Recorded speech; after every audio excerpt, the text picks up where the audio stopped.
Welcome to Africa's Vision Network. My name is Omar Ashaka, your guest host. Our program today is called The Lord Said It, I Believe It, That Settles It. We're with Reverend Congressman Walter E. Fauntroy, a living treasure in both Black and American history. The Reverend Congressman Walter E. Fauntroy, a blessed welcome to you.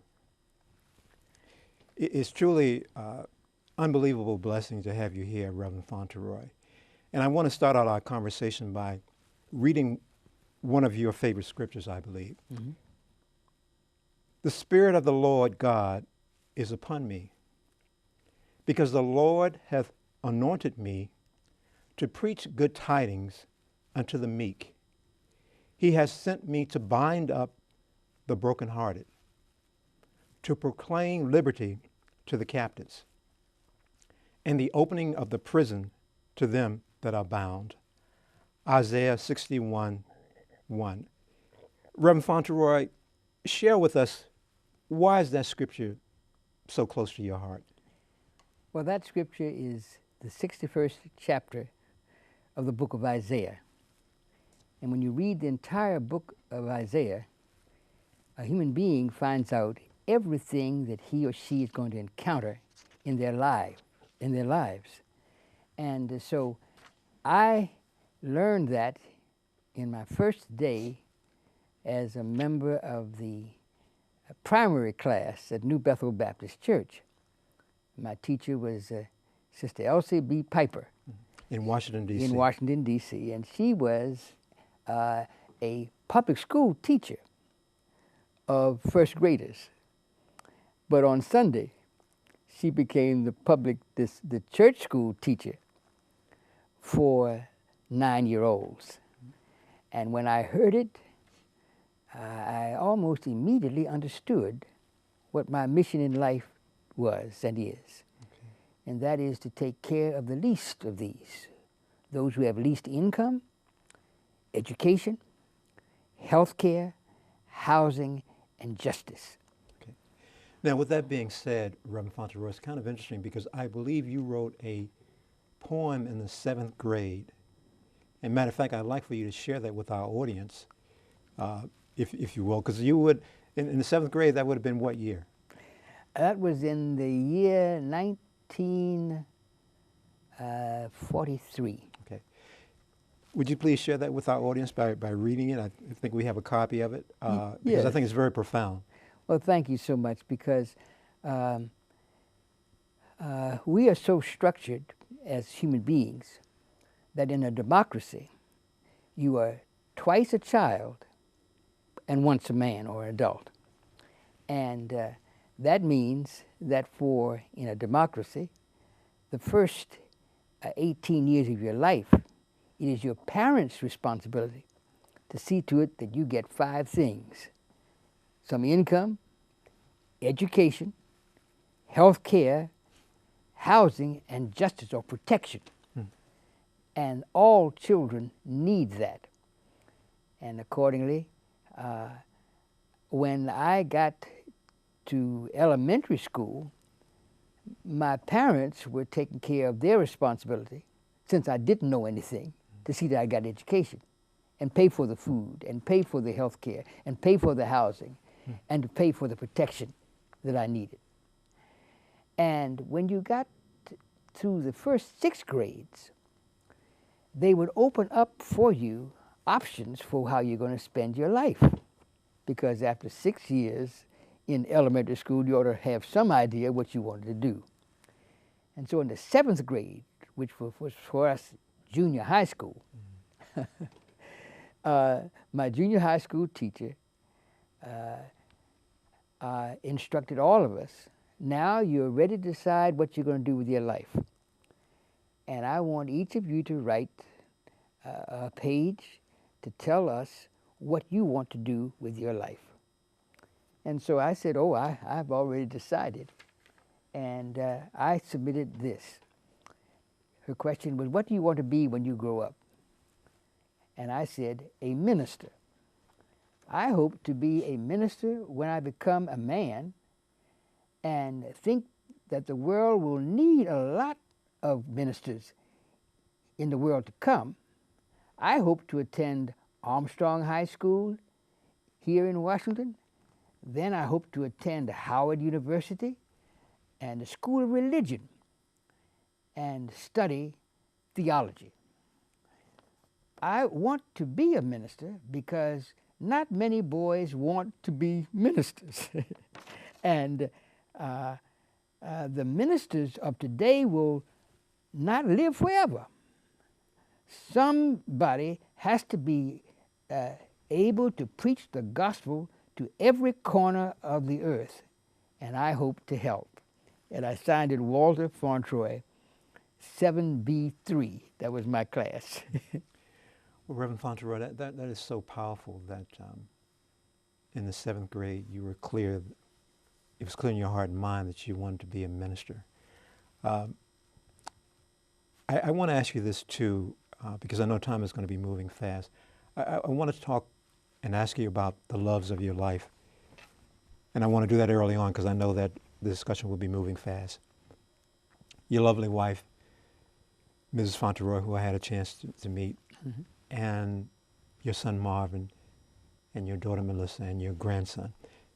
Can you briefly tell us about the value and the importance of the love that they gave you, especially early on in your career, even in marching, when you were marching? Mm-hmm. Well, I tell people that all that I am and all that I hope to be, I owe to caring adults who wanted me to have an easier time in life than they had had. And so I have to start with my mother and my father. Like most parents of African American children, they have a hard way to go. And my mother and my father were determined that they would not have to, that they would change the world that they brought me to. Not just me, but 7 other children that my mother and father had, whom they loved each of us as if we were the only child of the world. And for that reason, I have spent my life trying to do first things first for the young who are closest to me, so that when I was a little boy, I got excited about the fact that my mother had a smock on like my teacher, Miss Shepherd, at Grimke Elementary School. And I came to this class the next day and said, my mother's going to be a teacher. And Miss Shepherd sort of smiled. She said, yes, because my mother had told by my teacher that she was pregnant with her 4th child. And so she smiled about it. And I noticed, I assumed that she was going to be a teacher because she had that smock. Mm-hmm. I didn't notice over the months how that smock got a little bigger, but she would keep smiling. And the next day, the day after she was born, my younger sister was born, I came home and I said, Miss Shepherd, my mother tells me we have the sweetest baby boy in the whole wide world. And she said, yes, because the teacher knew by that time that my brother, a younger brother, who was 6 years younger than I, had been born. And so thereafter, I was going along for another year and a half, and then I saw my mother with another smock. And I said, Mom, you gonna be a teacher? She said, no, I'm we're gonna have a little boy, have a little girl, the doctors tell her. Right. So you were obviously very close to your family, but let me ask you this about your dad. I read that he had been employed at the Patent and Trademark, I believe, or the Patent Office, I believe, Yes, for 44 years. that's correct. And he started out as a clerk, Mm-hmm. and he ended up as a clerk after 44 years. That's correct. What did that do to you? Because I understand too, you saw some pain that your father went through because he was training Caucasians. Mm-hmm. And from what I recall, I thought he had trained one Caucasian man whose son later came in, and he even trained Him the to son. be his boss. What did that do to you in terms of inspiring you, the anger that it may have created? How did that impact Reverend Fauntroy? Well, first of all, I loved my daddy. And my daddy, who didn't have a high school education, but who was a great athlete. And I wanted to be just like he was. My father never ran a 100-yard dash that he didn't win in the Washington area. Not only that, but my father was so brilliant that he raised 8 children and provided on his one income enough for 8 children, his wife, and 2 grandmothers, his mother, and my mother's mother, 11 of us in one household. And he did it primarily because he was technically competent as a messenger and then as a clerk in the government of the District of Columbia, that he got rewarded with a salary by the time I had been born, that they were paying people $2,700 a year, a whole year, to take care of their families. My father did it then, and when I became a young adult, a teenager, and went to high school, I decided to enter into an oratorical contest that was offered by the American Legion Post. They were African American war veterans who put on this contest for all black students in the colored schools of the District of Columbia, and I won it. How old were you at that time? 17 years of age. Okay. And by that time, as I indicated when I was in the 11 years old in the 7th grade, I wanted to be a preacher. So I said, I'm going to enter since preachers talk and have to give speeches, I am going to enter that. I won it, hands down, on the subject fulfilling the aims of the Constitution. That meant, and it was a 3-minute speech. And when I finished, all the judges said, he's the winner. Well, and wait, let me tell you what I told him. I told him, we got to be true to what we have written down on paper. We say we hold these truths to be self-evident that all men are created equal. And you're treating us as black people as if we were not equal to everybody else. And so that won the day. Well, and because we want to get as much in here Yeah. as possible, but that is powerful too. But it sounds like you said you wanted to be a minister. You wrote that in the 7th grade. Yeah, You talked about how we had to be true to the Constitution at age 17. yeah. So God was preparing you all along to be who you are today. But let me ask you this, Reverend Fauntroy. Are you the oldest? Do you have any brothers older than you, or are you the? I was the middle child in our family. There were 8 of us originally, but one died in my mother's arms at 2 years of age, 2 years before I was born. Actually, 3 years before I was born.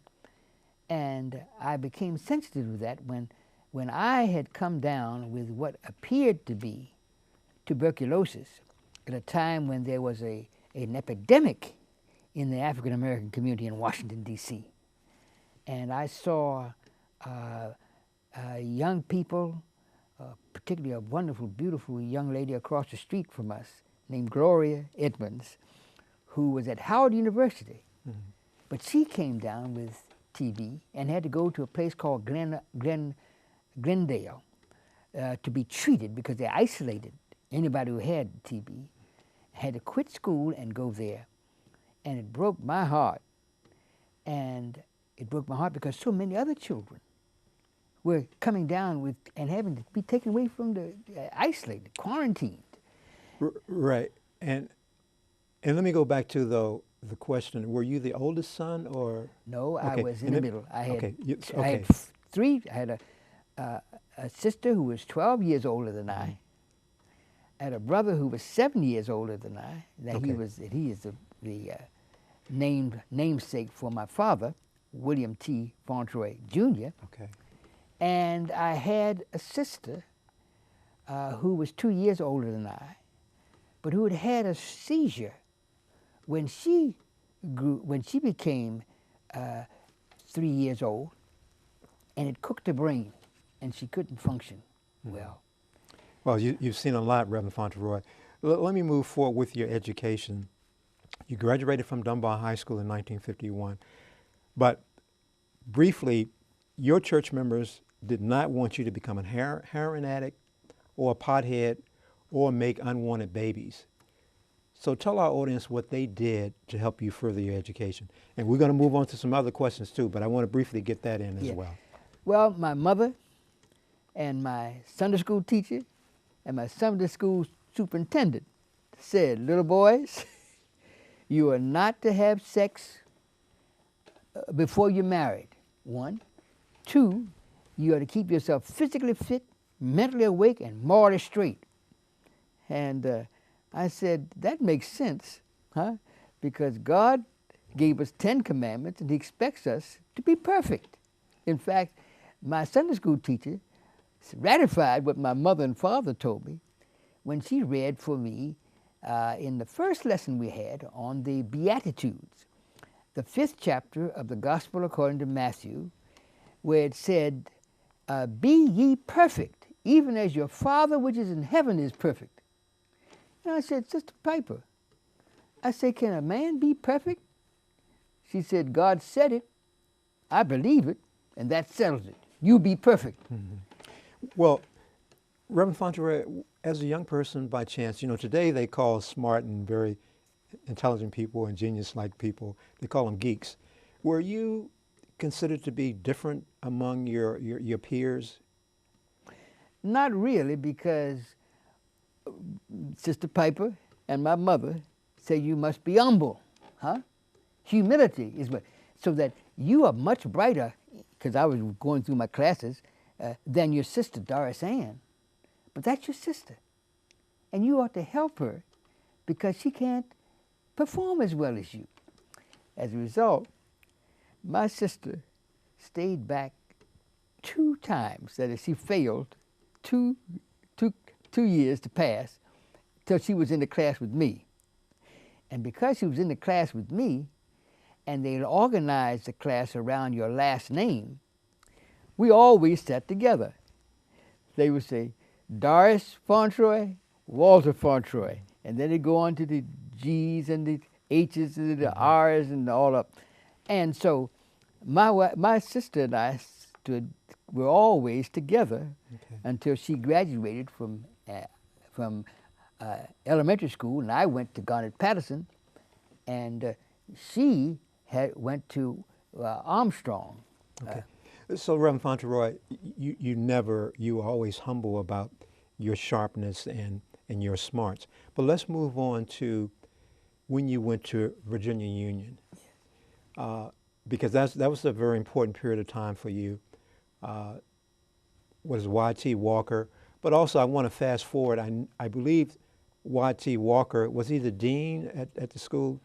Y.T. Walker was a spiritually mature and technically competent genius who was Martin Luther King's buddy, because Martin was a genius and technically competent, but spiritually mature and knew to be humble. And as a consequence of that, New Bethel Baptist Church, when I had been the bulletin board monitor for 5 years after becoming a member of the church, and that's because my pastor, Dr. C. David Foster, was wise enough to say, I want to make sure this boy follows me as pastor. And he kept telling me, I want you to be the pastor when I'm going. I said, what? And how old were you when Reverend Foster first mentioned that to you? He mentioned that to me when I was 11 years old. And Sister Piper and Sister Harriet B. Epps, who was superintendent of Sunday school, told him, this boy is studying the Word. He knows what the Apostle Paul meant when he told Timothy, study to show yourself approved unto God, a workman that needs not to be ashamed, rightly dividing the word of truth. And so I studied, and I tried to do what they call 2 Timothy 2:15. And Dr. Foster said to himself and to me, you need to be a minister and to be pastor of this church when I'm gone. And I want to make sure that our audience, just like me, you're saying you got that from Pastor Foster as early as 11 years old? Without question, and without it, I would not be here today, and I'd probably be dead, because quite frankly, everything in that neighborhood was designed to destroy children. Okay. I don't smoke, I don't drink, and I don't run around because I saw the pain of so many of the men in my neighborhood. They had something called white lightning or wild Irish rose. It wasn't liquor. It was a chemical that they drank, and they would clear them. They would dull their minds so that they didn't feel the pain of being discriminated against as a black person and being the last hired and the first fired and forced to do the dirty work in the neighborhood. So they would drink, and I can never forget a song. I said, why you gonna drink? And the fellow said, because, son, it makes you feel so good in the winter when it's cold and we out here, you don't have a place to stay, that you stay warm. I said, what do you do in the summer? They said, well, in the summer, it makes it so hot on the inside, it doesn't matter what you do outside. I said, oh, and so I decided that I was going to do what the Sunday school and my parents told me, don't smoke, don't drink, don't be like this. Right. You help those people by telling them not to do it. Well, what a wonderful journey so early on. Let's talk about when you actually met Dr. King. I know Dr. King, he had a sermon called Quiet Power. And he talked, his belief was that the sun and moon had quiet power. Mm-hmm. Can you briefly kind of explain that to our audience? Because we got some more questions we want to try to get in as many as possible before the time is over. Let me just tell you that it's hard to be brief, because before you can talk about Martin Luther King Jr., I have to talk about New Bethel Baptist Church, because Dr. Foster said this boy needs to go to college. And Willie, my father, has 8 children. He said he can't raise the money for this boy to go to school. And you know what? Technically competent and spiritually mature people, like Deacon Edward Brent from Orange County, Virginia, who couldn't read or write, but who was the chairman of the deacon board, and Sister Alice Wilkins, who was the chairman of the deaconess board, who could not read or write, said to us, we're going to get this boy to school, and we're going to do it by frying chicken and chicken dinners every week for a year in order to raise $500 to send him to college. Mm-hmm. And they did. And I went to college. When I got to college, because they had seen my grades, they had said, we want to help him and give him a job. Mm-hmm. We'll make him director of the freshman dormitory. I just got there, be director of the freshman dormitory at Virginia Union University. And that's what the job I had. Mm-hmm. When I got there also, the brilliant Wyatt T. Walker, who was the summa cum laude graduate of Virginia Union University, who stayed there for Virginia Union School of Religion, was there, and he watched me play baseball, heard me talk about the Lord, and he said to Martin, who was coming up from Atlanta, Georgia, to go to Boston University to begin his graduate study of systematic theology. And he said, well, what I'm going to do is have Martin stay with you, Walter, in the freshman dormitory, because his father was a great preacher in Atlanta, Georgia.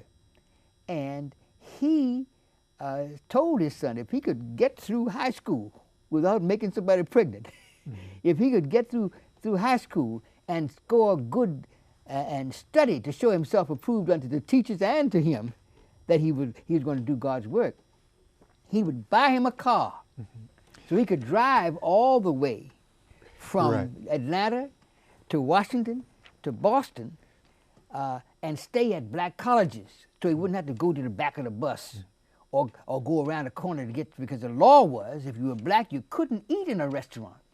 And so Martin went from Atlanta to South Carolina State College, and from South Carolina College he drove to North Carolina A&T, and from there he drove to Virginia Union, and showed up.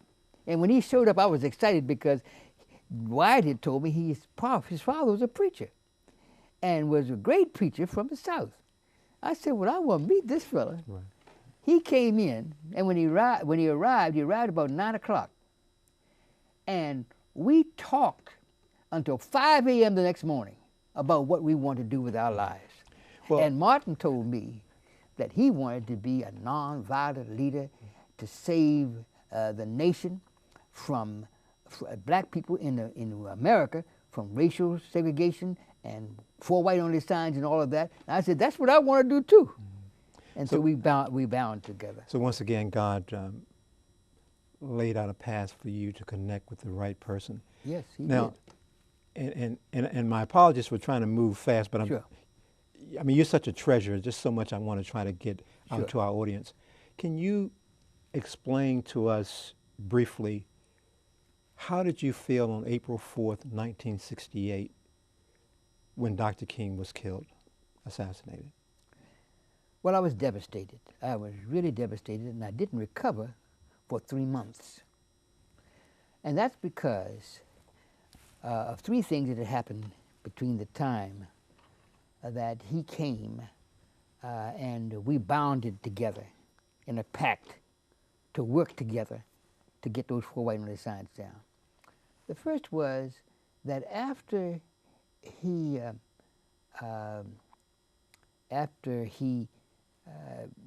met and worked, by the time I graduated from Virginia Union in 1955, he had become pastor of Dexter Avenue Church in Montgomery, Alabama.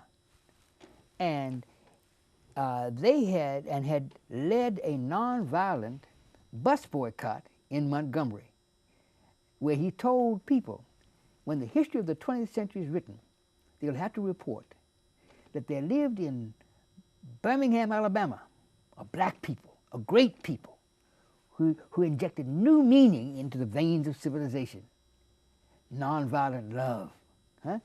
And as a consequence of that, when he succeeded, with my help, quite frankly, in getting the Supreme Court to rule bus segregation in Montgomery, Alabama, unconstitutional, they went after him. They bombed his house and nearly killed his wife and his little girl. And it worried him to death. He said, is this what the price I'm going to pay? They're going to kill my wife and my child, and I'll never have a legacy? No. And so he started getting scared, quite frankly, and I got scared. But by that time, both of us had been studying the Word so that we knew that God would take care of us. We took the 91st Psalm, which said, that 1,000 shall fall at thy side and 10,000 at thy right hand, but it will not happen to you. And so that gave us the strength to be fearless. You cannot stop us. God, we're on God's side, and your arms are too short to box with God, we used to say. And so we believe that. And I'll never forget when they killed John F. Kennedy, the President of the United States, 2.5 months after he was inaugurated, and after he gave a speech that I later learned was a speech that got him killed, because I, once in the Congress, made sure that I not only got a home rule for the District of Columbia, but most important, when I got that done, I said, I must find out who killed Martin Luther King Jr. and John F. Kennedy. And he came to the John F. Kennedy funeral, Martin did, and we were put up on what was called the International Hotel, Thomas Circle. And we were looking out the window, and Martin looked very strange. I said, Martin, what's wrong? He said, Walter, if they will kill a president, I won't live to be 40. I said, oh, no, Martin. Yeah, no. He said, no. I'm serious about this. You know, they tried to kill me in Birmingham. They tried to kill me in Selma. They killed Cheney, Schwerner, and Goodman in Meridian, Mississippi. It's serious, and I'm worried. I said, don't worry about it, Martin. God will take care of us. Be not dismayed, whatever betide. God will take care of you. Beneath his wings of love abide. God will take care of you. He said, yeah, but I'm concerned. And then, after we got the Civil Rights Bill, the Voting Rights Act, after I got Nelson Mandela free from prison to become president, they killed him. And it devastated me. In fact, it devastated all of us, because we could not get, we had been working on a poor people's campaign, following the prophet Isaiah. The Spirit of the Lord God is upon us. We are anointed of God to declare good news to the poor. And we had a poor people's campaign, and I was by that time a member of Congress, but I told them always, I am the Reverend Congressman, and my primary responsibility is to God. So you all call me the Reverend Congressman Fauntroy. So whenever that conflicts with my congressional duties, I was appointed by the people of the District of Columbia, but I was anointed of God to work to bring peace to the poor. Reverend Fauntroy, did you ever feel that there was a conflict between being a man of God and a politician? Never. Never. The child of God is first a Christian, whose job is what Isaiah said it was. Take care of the least of these, and everything's going to be all right. In fact, I had learned in my college years as a member of a fraternity called Kappa Alpha Psi, something called the Proverbs, the 3rd chapter. It starts out by saying, my son, forget not my law, but let thine heart keep my commandments. Why? For length of days and long life and peace shall they add unto thee. Then it said, let not mercy and truth forsake thee. Bind them about your neck. Write them on the table of your hearts. So shall thy bonds be filled with plenty, and thy wine presses overflow with new wine. I said, wow. And then it said, trust in the Lord with all thine heart, and lean not to your own understanding. In all your ways acknowledge him, and he will direct your path. Those passages hit Martin and all of us very strong. So we're not going to be fearing any man. So when his last thing he said was, I'm not fearing any man. I've been to the mountaintop. I've seen the promised land. I may not get there with you, but we as a people are going to get to the promised land. That was faith that will not shrink, though pressed by every foe, that will not tremble on the brink of any earthly woe. A child of God who knows his sins forgiven, who knows that he is anointed to declare good news to the least of these, those with least income, education, healthcare, housing, and justice, those in prison. So when I went to the Congress, the first place I went was to Lawton's Penitentiary, because I'd been going there for 7 years as a member of something called the Society of Sponsors, when the district officials was wise enough to get members of churches to commit themselves to sponsor one prisoner. Huh? And so I was the secretary for the group, and I kept all their records. And so that when I got to be a member of the Congress, the first place I went was to my prisoners. And you know what the people said in the city? What's that? Particularly in Ward 3. They said, he's their congressman, not ours. Prisoners, yeah. Because he thinks that the Congress is a place where you do the Lord's work. I said, that's what it is. I'm doing the Lord's work, and you better do the Lord's work, because you got to take care of the least of these in self-defense. I want all the poor people in my neighborhood to have their own money, because if they don't have it, guess whose money they're going to come from? They're going to come from my money. Right. So Reverend Fauntroy, in your opinion, would Congress work better with more men of God as members of Congress? Without question. And men of God or women of God are not preachers. All human beings are expected to take care of the least of these if they got good sense. If you make sure he has income, he won't bother you. If you make sure his children have an education, they won't steal from you. If you make sure that he has health care, you won't get TB or syphilis or gonorrhea if they're messing around. Huh?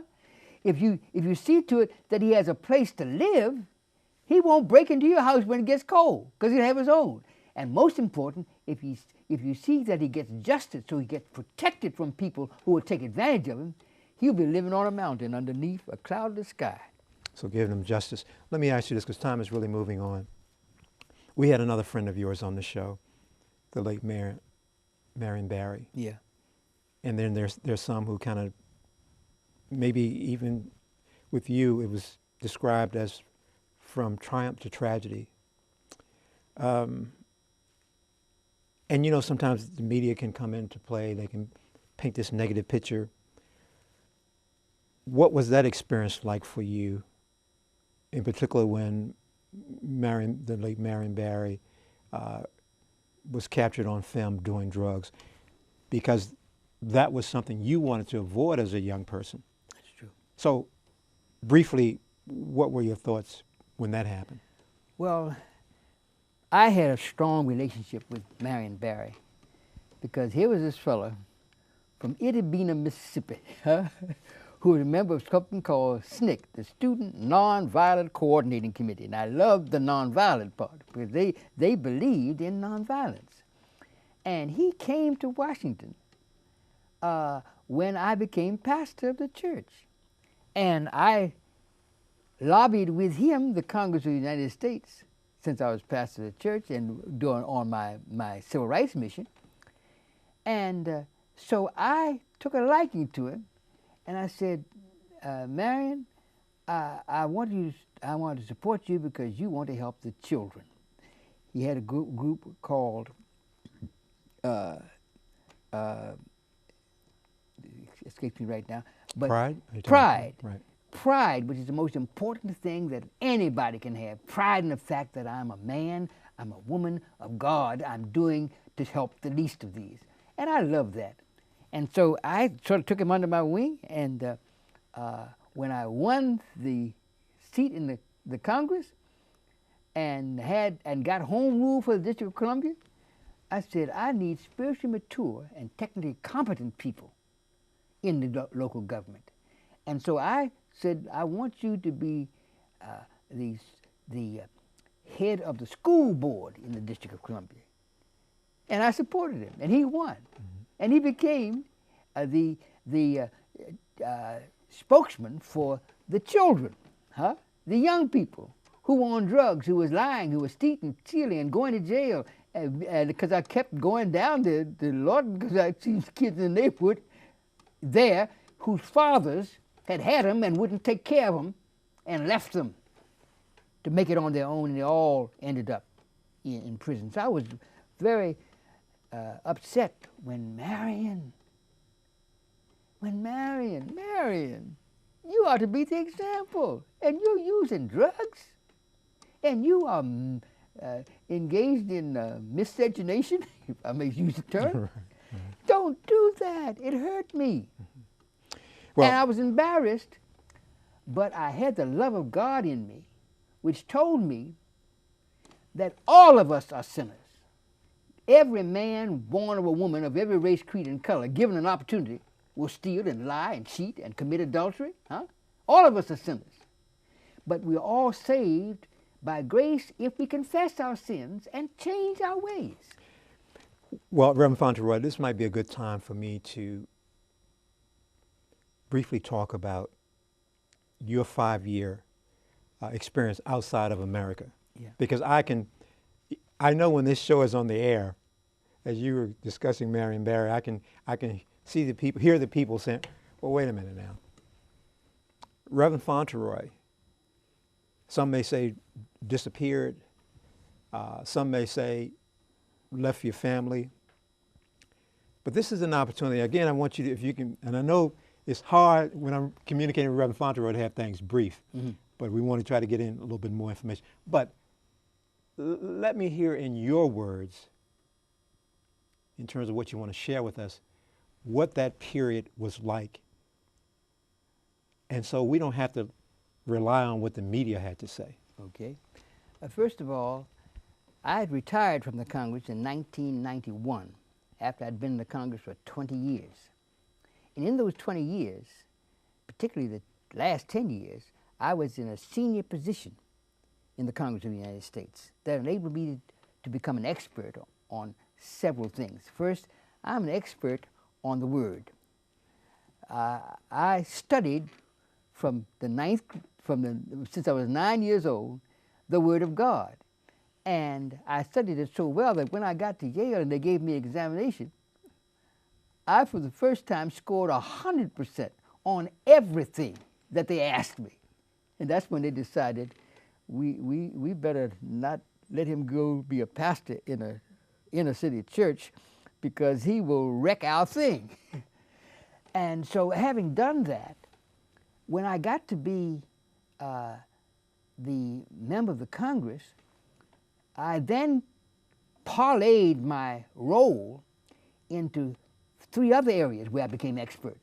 I joined a banking committee and the subcommittee on international development, finance, trade, and monetary policy, the committee on domestic monetary policy, which oversees the Federal Reserve System, which is not owned by the United States, but owned by what we call the aristocratic bankers of the world who run the world since the year 72 A.D., when the Catholic Church bishops turned over all their money, their land, to 4 banking families in Rome, and the chief of which was the Genovese banking family, and all of them had their own mafias.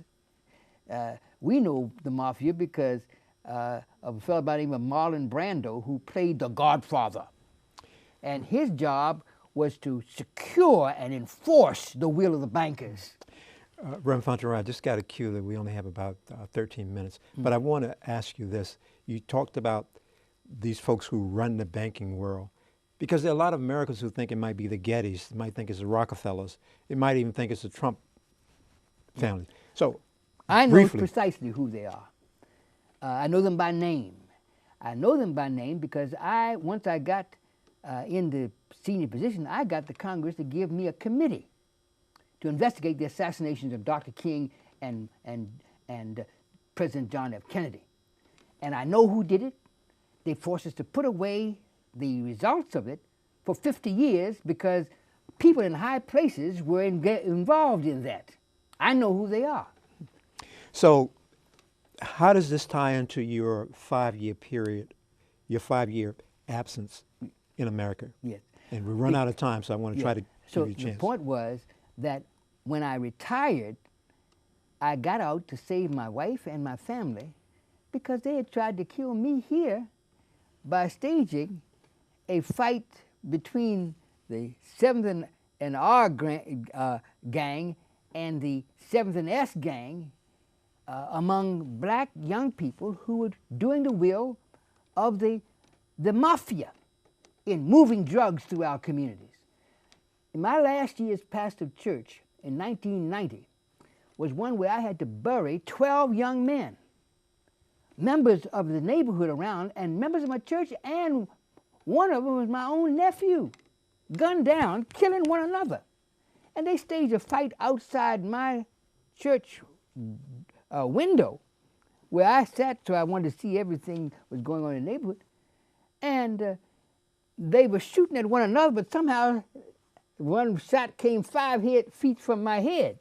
I said, they're going to kill me the way they killed Martin. So I'm going to get out of here because they will kill everybody who is not, who they think knew what I knew. And so I got out. And when I went out, there were those who determined that they were going to kill me because I linked up with a young man named Muammar Gaddafi, who was on top of the richest oil in the world. It's called sweet oil. You can't fly planes without it. I've teamed up with people who understood that in Congo, in a place called Kivu, they had something called coltan, without which you can't make a computer.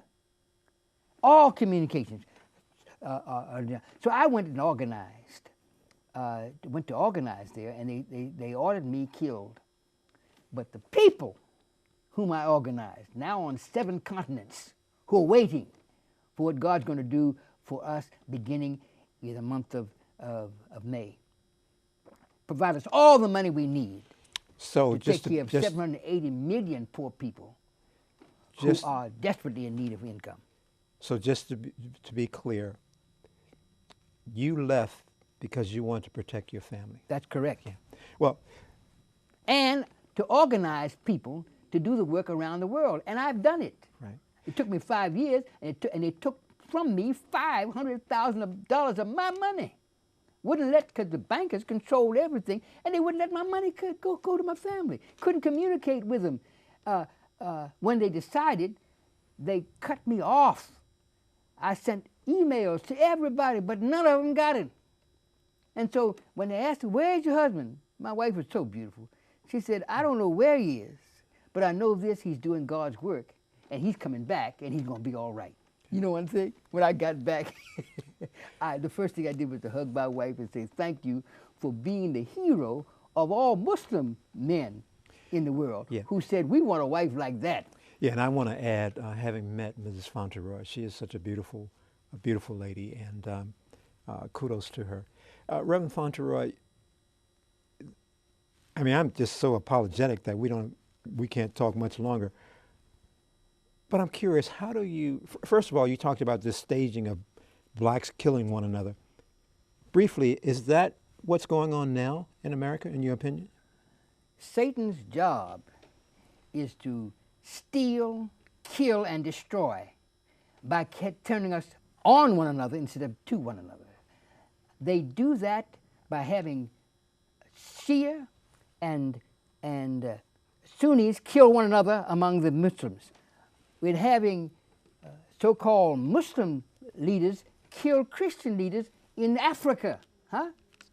Yeah. And so I have organized people to understand that there's only one God, that he has one requirement of all his people, that they keep all 10 commandments, and it's true for black and white, red and yellow, all are precious in his sight.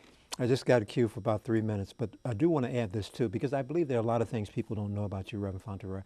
Quickly, you were a founding member of the Congressional Black Caucus. Can you quickly?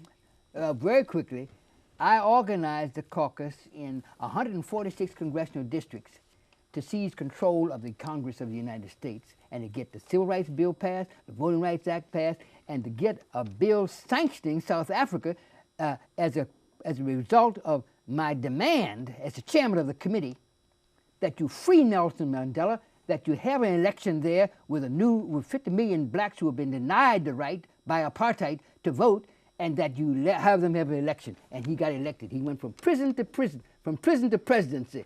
That's a fact of life, and I was ready to move on to do this, to do in the world among the poor what I did in Shaw in Washington, D.C. with the help of Lyndon Johnson and Richard Nixon.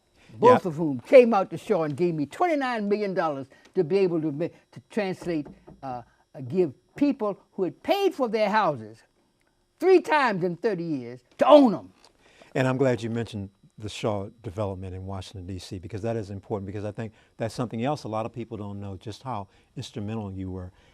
Real quick, too, I know you've dealt with a number of presidents. You mentioned President Lyndon Johnson, but you also interfaced with Clinton, all of them. Nixon. I interfaced with first John F. Kennedy and Bobby Kennedy, both of whom were killed by these people. I interfaced with Johnson and Nixon, and they gave me $29 million, and that's a fact of life. Reverend Fauntroy, I want to say God bless your host. So we're going to have you to recite your farewell address, and we're going to listen to one of your songs that you produced, Impossible Dream. But I want to thank you very much for what you've contributed to the African American community as well as to the world. And we're going to definitely have you back. But right now we're going to kind of reset the things, and we're going to let you read that. Yeah, let me read. Because right now, we're going to let you read it shortly, Yeah, but we got to wrap it up right now. Okay. But then we'll come back and let you read it, and we'll listen to the Impossible Dream. Great. But God bless you for all that you've done. God bless you. Go and do it. All right.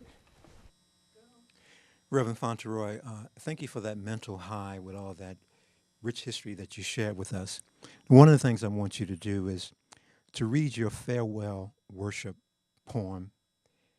But first, I want you to tell our audience a little bit of history on this album that you recorded. At the request of Ben Branch, who had answered the question and request of Dr. King just before he was to be killed, Dr. King said to him, "Ben, I want you to play Precious Lord for me sweetly tonight." And that request of his caused me to produce this album called The Congressional Record, The Living Legacy of Martin Luther King Jr. And it was in explanation of that decision to produce this album that I made my farewell address to New Bethel Baptist Church as I moved on from the pastorate after 50 years to another 20 years of working to be able to do for the poor around the world what we had been able to do for the poor in Shaw, in Washington, D.C., and that is to renew the area with the people, by the people, and for the people who are suffering. My farewell address, as I gave it to New Bethel Baptist Church in 1990, it says, "I've dreamed many dreams that never came true, that vanished away with the dawn. But I've realized enough of my cherished dreams to make me want to dream on. I've sown many seeds that fell by the way for the birds to feed upon. But I've held enough golden sheaves in my hand to make me want to sow on. I've trusted many a friend who failed me and left me to weep alone. But I've found enough of my friends true blue to make me want to trust on. I've drained the cup of disappointment and pain and walked many miles without song. But I've sipped enough nectar from the roses of life to make me want to live on. I live on in the name of Jesus." What many considered the impossible dream. But he had a way of translating his impossible dreams into living realities. He dreamed of a day when 4 white-only sons would be taken down across the Southlands. Impossible, they told him. But he worked in Montgomery and Birmingham until he made that dream a living reality. He dreamed of a day when millions of blacks would be free to register and vote in every region of this nation. impossible, they told him. But though scarred and worn at Selma, he made that dream, too, a living reality.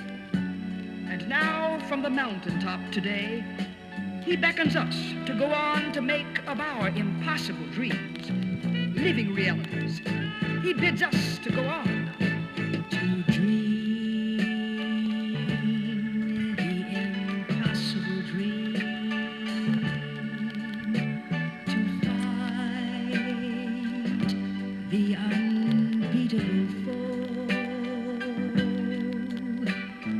To bear with unbearable sorrow. To run where the brave dare not go.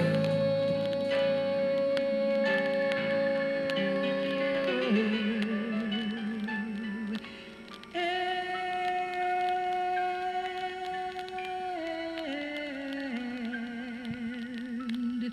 to right the unrightable wrong. To love pure and chaste from afar. To strive when our arms are too weary. To reach the unreachable star.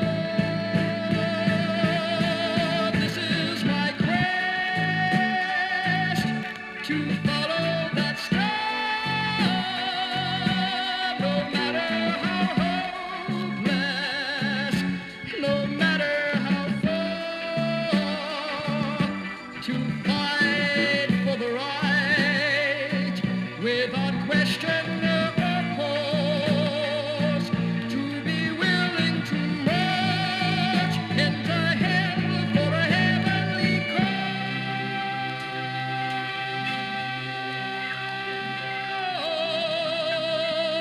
cause, to be willing to give when there's no more to give. To be willing to die so that our Lord and justice might live.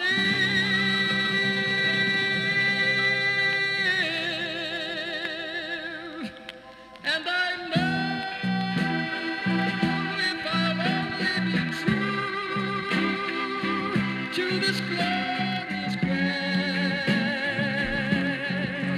that my heart will lie peaceful and calm when I'm laid to my